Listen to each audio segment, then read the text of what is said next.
माँ देखो, मैं ढेर सारे मोर पंख लाई हूँ, इसे पूरे घर में रख दूंगी, फिर हमारे घर से सारी छिपकलियां भाग जाएंगी। स्वीटी बेटा, तूने इससे पहले भी पूरे घर में अंडे के छिलके रखकर पूरे घर को महका दिया था, लेकिन उससे तो छिपकलियां नहीं भागी। इस मोर पंख से भी छिपकलियां नहीं भागी तो? अच्छा ये सब छोड़, चल जाके तैयार हो जा, तुझे देखने के लिए लड़के वाले आ रहे हैं। ठीक है माँ। स्वीटी पूरे घर में मोर पंख सजा देती है और खुद तैयार होने चली जाती है। शाम को जब लड़के वाले उसे देखने आए, अरे वाह, आप लोगों ने मोर पंख से अपने घर को डेकोरेट किया है, ऐसा लग रहा है कि हम सब वृंदावन में आ गए हैं। नहीं नहीं बहन जी, दरअसल ये मोर पंख स्वीटी ने लगाए हैं छिपकलियों को भगाने के लिए, उसे छिपकली से बहुत डर लगता है। अच्छा अच्छा। तभी स्वीटी तैयार होकर लड़के वालों के सामने आती है। सभी स्वीटी से बातें करते हैं। भाई साहब, हमें तो आपकी स्वीटी बहुत पसंद है। स्वीटी बेटी, तुम्हें भी कुछ पूछना हो तो पूछ लो। जी वो हाँ हाँ स्वीटी बेटा, घबराओ मत, तुम्हें जो पूछना है पूछो। आपके घर में छिपकली तो नहीं है ना? स्वीटी की बात सुनकर सभी हंसने लगते हैं। नहीं नहीं, हमारे घर में एक भी छिपकली नहीं है। फिर ठीक है। तो फिर बात पक्की? हाँ हाँ भाई साहब, आप जल्दी से शादी की तैयारियां करवाइए और हम बैंड बाजे की तैयारी करते हैं। लड़के वालों के चले जाने के बाद थैंक गॉड उनके घर में एक भी छिपकली नहीं है। स्वीटी इस बात से बहुत खुश थी कि उसके ससुराल में एक भी छिपकली नहीं होगी। कुछ दिनों के बाद गाजे बाजे के साथ स्वीटी की शादी पवन से हो जाती है। स्वीटी अपने ससुराल आ जाती है। ससुराल आने के बाद स्वीटी सबसे पहले सारे घर में घूम घूम कर चेक करती है, दीवारों पर नजर डालती है कि कहीं कोई छिपकली तो नहीं है। क्या बात है बहू, तू क्या देख रही है? कुछ नहीं माँ जी, बस यूं ही घर देख रही थी, बहुत खूबसूरत है। अच्छा तू थक गई होगी, अपने कमरे में जाकर फ्रेश हो ले और आराम कर, मैं तेरे और पवन के लिए खाना भिजवाती हूँ। स्वीटी अपने कमरे में चली जाती है जहाँ पवन उसका इंतजार कर रहा था। घर चेक कर लिया? नहीं, मैं घर चेक नहीं कर रही थी। मुझे सब पता है। अच्छा एक बात बताओ। क्या? कौन सी बात? अगर मैं छिपकली बन जाऊं तो? ये सुनते ही स्वीटी चीखने लगती है। अरे ये क्या कर रही हो? निकल जाओ मेरे कमरे से, तुम एक छिपकली हो। अरे बाबा, मैं तो मजाक कर रहा था, तुम तो मजाक से भी डर गई। इधर स्वीटी की चीख सुनकर घर के सारे लोग उसके कमरे में आ गए। क्या बात है स्वीटी बहू? कुछ नहीं माँ जी, एक चूहा था, उसे देखकर मैं डर गई थी। सभी चले गए। सबके जाने के बाद, पवन आपको मुझसे ऐसा मजाक नहीं करना चाहिए था। अच्छा ठीक है, अब से मैं तुमसे ऐसा मजाक नहीं करूंगा। बातें करते करते रात हो जाती है और सभी लोग खाना खाकर सो जाते हैं। आधी रात को किसी आवाज के कारण स्वीटी की नींद खुल जाती है। ये आवाज, ये तो छिपकली की आवाज है। स्वीटी ने लाइट जलाई तो बगल में पवन नहीं था। स्वीटी पवन को ढूंढने लगी, तभी उसकी नजर छत की दीवार पर पड़ी जहां पवन छिपकली बनकर दीवार से चिपका हुआ था।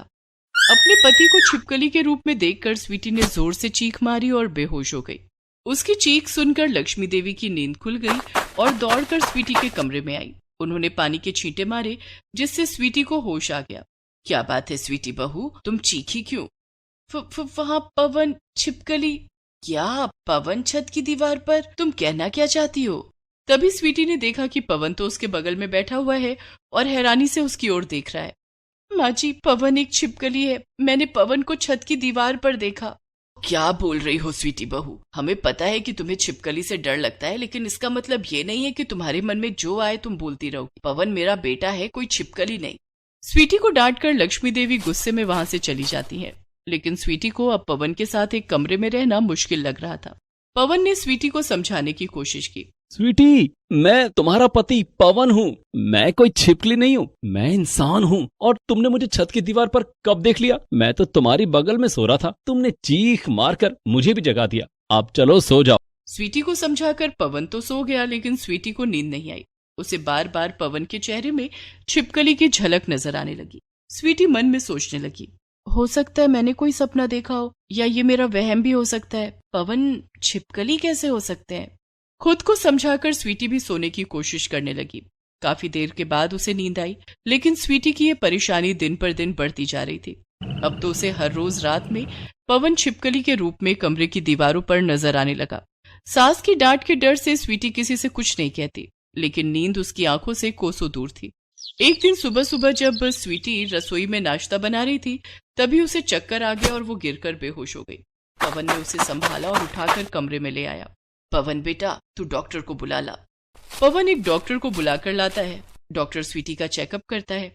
इनकी नींद नहीं पूरी हो रही है। ऐसा लग रहा है कि ये कई रातों से नहीं सोई, इसी वजह से इन्हें चक्कर आया है। मैं कुछ दवाई दे रहा हूँ, ये इन्हें खिला दीजिएगा, इन्हें आराम आ जाएगा।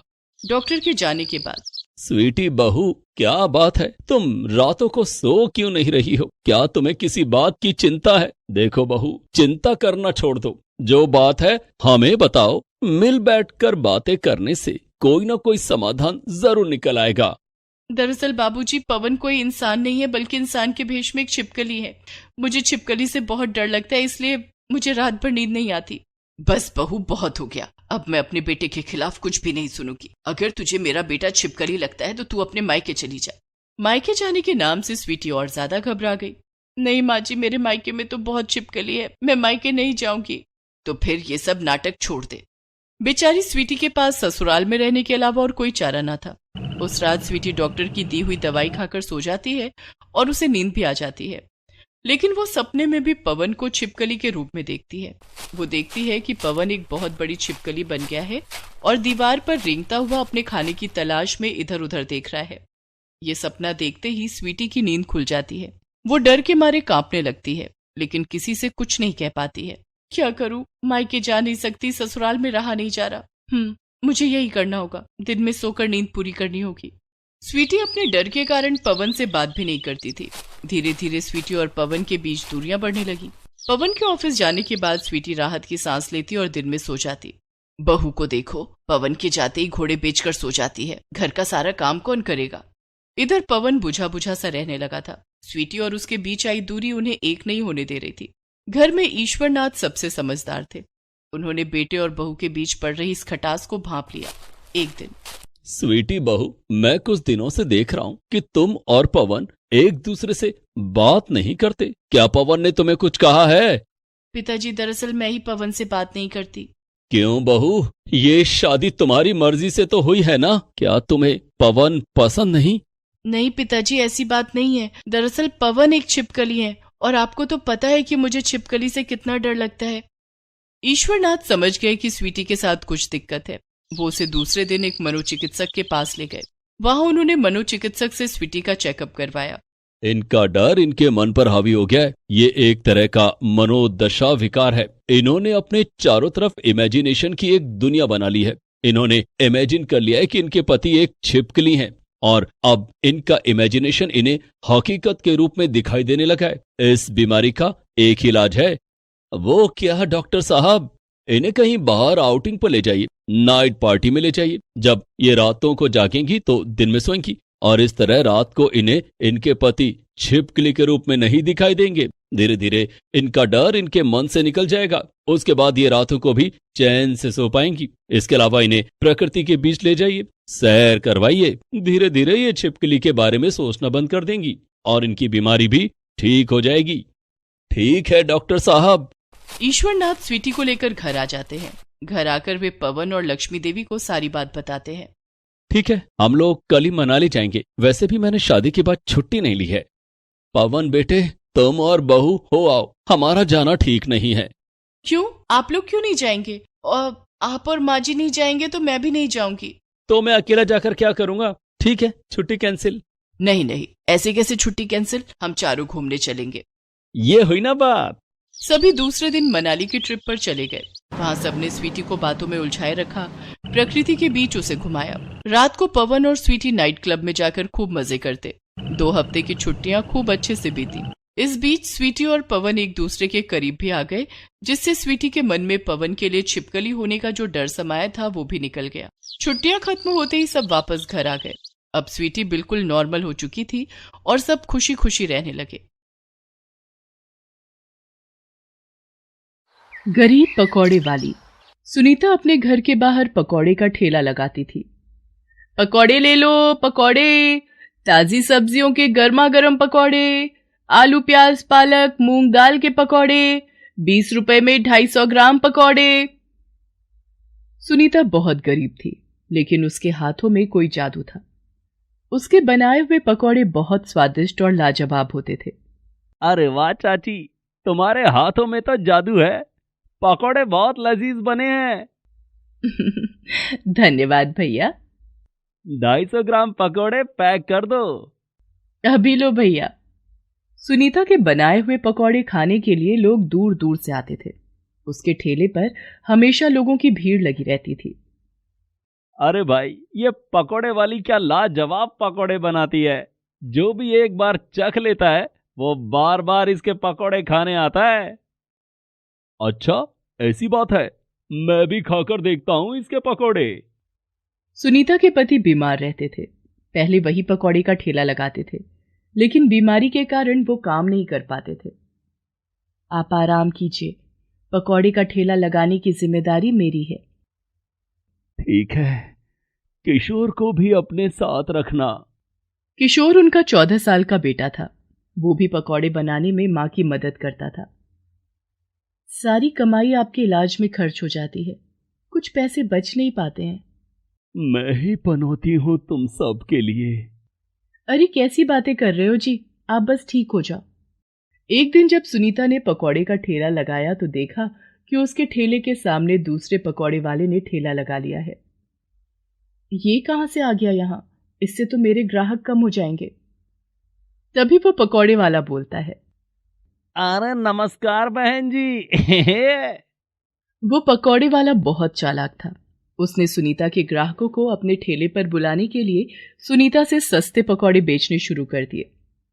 सस्ते पकौड़े ले लो। आलू, प्याज, पालक, पनीर के पकौड़े सिर्फ 10 रुपए में 250 ग्राम पकौड़े। सस्ते पकौड़े ले लो, गर्मा गर्म पकौड़े ले लो। सस्ते पकौड़े सुनकर ग्राहक सुनीता के ठेले को छोड़कर दूसरे पकौड़े वाले के ठेले पर चले जाते हैं। अरे भाई, सस्ते पकौड़े दे दो। भाई, 250 ग्राम पकौड़े पैक कर दो। भाई, 1 प्लेट प्याज के पकौड़े लगा दो। अपने ग्राहकों को दूसरे ठेले पर जाता देखकर सुनीता परेशान हो जाती है। वो ठेले वाला अब रोज सस्ते पकौड़े बेचा करता था, जिससे सुनीता की कुछ कमाई नहीं हो रही थी। धीरे धीरे ग्राहक उस पकौड़े वाले के ठेले से ही पकौड़े लेने लगे और सुनीता के ठेले पर अब कोई नहीं आता था। किशोर, ऐसे तो हम भूखे मर जाएंगे। हमारे ठेले पर अब कोई नहीं आता है। हाँ माँ, हमें कुछ करना पड़ेगा। लेकिन ग्राहकों को सस्ते पकौड़े खिलाने के चक्कर में पकौड़े वाले को महंगी चीजें खरीदनी पड़ रही थी। क्यों ना मैं इन्हें बासी और सड़ी हुई सब्जियों के पकौड़े बना के बेचूं। गर्मा गर्म होने के कारण ग्राहकों को कुछ पता नहीं चलेगा। अगले दिन पकौड़े वाले ने अपने ग्राहकों को आवाज लगाना शुरू किया, गर्मा गर्म पकौड़े ले लो, ताजी सब्जियों के सस्ते पकौड़े ले लो। सस्ते पकौड़े ले लो, 10 रुपए के 100 ग्राम पकौड़े। पकौड़े वाले के ठेले पर ग्राहकों की भीड़ लग गई। लोग पकौड़े खरीद कर घर ले जाने लगे। तभी उस पकौड़े वाले के ठेले के सामने एक गाड़ी आकर रुकी और उसमें से 3 लड़के बाहर आए। अरे भाई, 3 प्लेट पालक के पकौड़े लगा दे। अभी लाया मालिक। वो लड़के वहीं पकौड़े के साथ शराब पीने लगे, जिसे देखकर सुनीता उन लड़कों से बोली, भाई साहब, यहाँ शराब मत पीजिए। मैं एक महिला हूं और यहाँ पकौड़े का ठेला लगाती हूँ। शराब की बदबू के कारण कोई ग्राहक इधर नहीं आएगा। ये सुनकर उन तीनों में से एक लड़का कहता है, तो हम क्या करें? तेरे ठेले पर तो वैसे भी कोई नहीं है। हम तो इसके ठेले पर खड़े हैं। तुझे बहुत दिक्कत है, तू अपना ठेला यहाँ से हटा ले। इतना कहकर तीनों लड़के हंसने लगते हैं और वो पकौड़े वाला भी हंसने लगता है। वो पकौड़े वाला भी कहता है, साहब, इसके ठेले पर तो कोई ग्राहक नहीं आता। और सब हंसने लगते हैं। माँ, इनसे कुछ मत कहो, ये शराबी लोग हैं। हाँ बेटा, इनसे कुछ बोलना ही बेकार है। वो तीनों शराबी लड़के रोज उस पकौड़े वाले के ठेले पर आते थे और वहां उससे पकौड़े खरीद कर और वहीं पर शराब पीते और पकौड़े खाते थे और सुनीता का मजाक उड़ाते थे।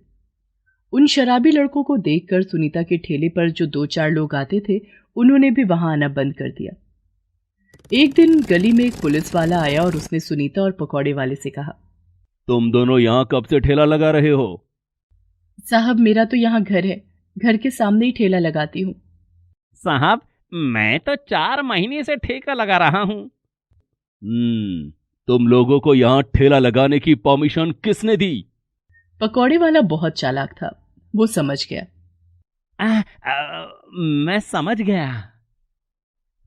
साहब, परमिशन तो किसी ने नहीं दी, लेकिन आप है ना, जब आप हमारे साथ हैं तो हमें किसी से पूछने की क्या जरूरत है। चल, 1 प्लेट पकोड़े लगा। साहब, आप तो बस गर्मा गर्म पकोड़े खाओ, और आपको तो पैसे भी देने की कोई जरूरत नहीं है। सुनीता की कोई कमाई ना होने के कारण वो उस पुलिस वाले को फ्री में पकौड़े नहीं खिला पाती थी। वो पुलिस वाला किसी न किसी बात को लेकर सुनीता को परेशान करता रहता था। ये ठेला हटा ले यहां से, वरना मैंने हटाया ना तो बहुत भारी पड़ेगा। जी जी मालिक, हटा लूंगी। पति की बीमारी से पहले से ही परेशान सुनीता अब उस पकौड़े वाले और पुलिस वाले और उन शराबी लड़कों से बहुत परेशान रहने लगी थी। इधर पकौड़े वाले के ठेले पर रोज आने वाले ग्राहकों ने उसके पकौड़ों की शिकायत करनी शुरू कर दी। भाई, कल तुम्हारे पकौड़ों का स्वाद कुछ अच्छा नहीं था।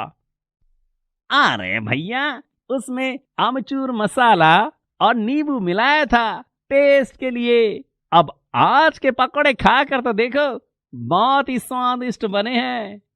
इस तरह बातें बनाकर पकौड़े वाले ने उस ग्राहक को और पकौड़े बेच दिए। वो ग्राहक पकौड़े लेकर चला गया, लेकिन तभी दूसरा ग्राहक आया और कहने लगा, अरे, तुम्हारे पकोड़े खाकर तो मैं बीमार हो गया, पेट में बहुत दर्द है। मुझे भी डॉक्टर के पास जाना पड़ा। तुम्हारे सस्ते पकोड़े तो बहुत महंगे पड़ गए, दवाई का खर्चा भी हो गया, इलाज के पैसे तुम्हें देने पड़ेंगे। अरे भैया, तुम्हारे पकोड़े खाकर मेरा बेटा बीमार हो गया, उसे दस्त लग रहे हैं, वो अस्पताल में भर्ती है। और धीरे धीरे पकौड़े वाले के ठेले पर ग्राहकों की भीड़ लग गई। सबने गुस्से में उसके पकौड़े के ठेले को उलट दिया और सारा सामान बर्बाद करने लगे। ये देखकर सुनीता को बुरा लगा। सुनीता उस पकौड़े वाले के ठेले पर जाती है और ग्राहकों से कहती है, आप लोग इसे माफ कर दें और एक और मौका दें, ये अब कभी खराब पकौड़े नहीं बेचेगा। सुनीता फिर कहती है, रुक जाइए आप लोग, इसकी चीजों का नुकसान करके आपको क्या मिलेगा? और इसने जो हमारा नुकसान किया है उसका क्या? हम बीमार पड़ गए, इलाज का खर्चा कौन देगा? आप लोगों को तो सस्ते पकौड़े खाने थे ना। ये सुनकर सभी ग्राहक शांत हो जाते हैं। आप लोग इसे एक मौका और दीजिए और इसे माफ कर दीजिए। सुनीता की बात सुनकर सभी ग्राहक अपने अपने घर चले जाते हैं। सुनीता और उसका बेटा किशोर उस पकौड़े वाले के ठेले को उठाते हैं और उसके बिखरे हुए सामान को उठाकर ठेले पर रख देते हैं। सुनीता की दरियादिली देखकर पकौड़े वाला अपनी गलती पर बहुत पछताता है और सुनीता से माफी मांगने लगता है। बहन, मुझे माफ कर दो, मैंने तुम्हारे साथ बहुत गलत किया, फिर भी तुमने मेरी मदद की। मैं कितना गलत था। कोई बात नहीं भाई साहब, गलती तो इंसान से ही होती है। बहन, अब हम अलग अलग ठेला नहीं लगाएंगे, अब हम दोनों एक साथ मिलकर ठेला लगाएंगे और हम ताजी और फ्रेश सब्जियों के पकौड़े बनाएंगे। ठीक है भाई साहब। उस दिन के बाद से सुनीता और पकौड़े वाले ने मिलकर पकौड़े का ठेला लगाना शुरू किया और फ्रेश और ताजी सब्जियों के पकौड़े बेचने लगे। अब उनकी दुकान पर पहले की तरह ग्राहक आने लगे थे और दोनों जो कमाते आपस में आधा आधा बांट लेते थे। कुछ दिनों के बाद वो तीनों लड़के पकौड़े वाले के ठेले पर आए और पकौड़े लाने उनके ठेले पर गए। एक लड़के ने सुनीता के बेटे किशोर से कहा, ए लड़के, पकौड़े लगा 3 प्लेट। वे तीनों वहां शराब पीने ही वाले थे कि तभी पकौड़े वाला वहां आया और उनसे बोला, साहब, आप कहीं और जाकर शराब पीजिए, यहाँ शराब पीना मना है और आपको पकौड़े भी नहीं मिलेंगे। हमसे जबान लड़ाता है, तुझे पता है हम कौन है? तभी वहां खड़े दूसरे ग्राहकों ने उन तीनों लड़कों को पीट पीट कर वहां से भगा दिया और उस घूसखोर पुलिस वाले को भी अब फ्री में पकौड़े मिलने बंद हो गए थे। सुनीता के बेटे ने पकौड़ों की होम डिलीवरी भी शुरू कर दी थी। बेटा देख, 2 किलो पालक के पकौड़ों का ऑर्डर आया है, जा डिलीवरी करा। जी माँ, अभी जाता हूँ। सुनीता और पकौड़े वाला ग्राहकों से फोन पर ऑर्डर लेते और किशोर उनके घर तक पकौड़े डिलीवर कर देता था। उनके पकौड़ों की चर्चा दूर दूर तक होने लगी थी।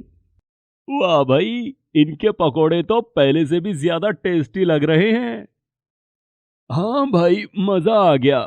मैं तो 1 किलो पकोड़े अपने बीवी बच्चों के लिए पैक करवा के घर ले जा रहा हूँ। दोनों का पकौड़ों का बिजनेस अच्छा चलने लगा था। दोनों ने मिलकर पकौड़ों की एक छोटी सी दुकान खोल ली थी, जिसमें पकौड़ों की कई वैरायटी मिलती थी। Please subscribe this channel.